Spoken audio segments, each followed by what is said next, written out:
Bonjour, Marie-Josée, directrice du développement stratégique chez ARS Solutions. Aujourd'hui, je vais vous parler de l'augmentation des cyberattaques depuis le début de la crise du coronavirus. Les cybercrimes signalés au FBI ont presque quadruplé depuis la pandémie, selon un responsable en cybersécurité de l'Institut Aspen. Le nombre de plaintes en lien avec la cybersécurité au cours des 4 derniers mois est passé de 1000 par jour avant la pandémie à pas moins de 4000 incidents en une journée, selon la directrice adjointe de la branche cybernétique du FBI.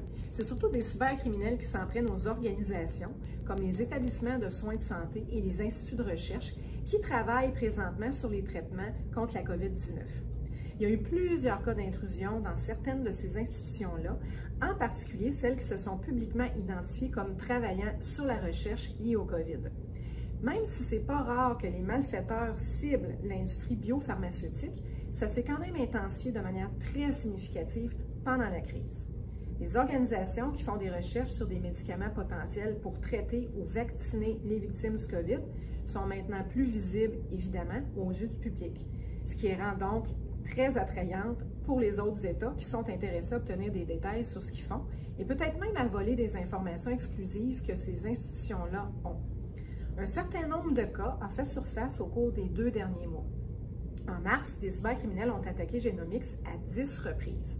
Genomics, c'est un groupe de recherche en biotechnologie qui est situé en Californie, qui s'efforce présentement de comprendre la réponse immunitaire du corps humain pour accélérer le développement d'un vaccin contre la COVID.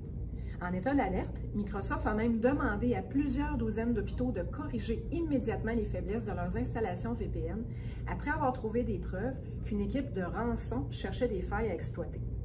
L'Organisation mondiale de la santé et le ministère de la Santé et des Services sociaux n'ont pas non plus été épargnés par les malfaiteurs.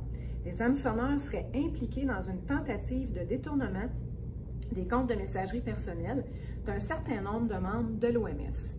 Il s'agit d'ailleurs de la 2e cyberattaque liée à l'OMS au cours du dernier mois. Une équipe de cybercriminels a d'ailleurs tenté à plusieurs reprises de s'introduire dans son réseau. À la mi-mars, les fraudeurs du HHS ont utilisé de faux messages textuels pour informer les gens sur le développement de la COVID-19.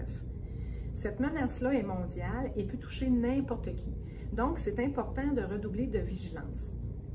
Demeurez attentif et réfléchissez avant de cliquer sur un message douteux, surtout s'il est en lien avec la pandémie, parce que vous pourriez rapidement vous retrouver parmi les victimes.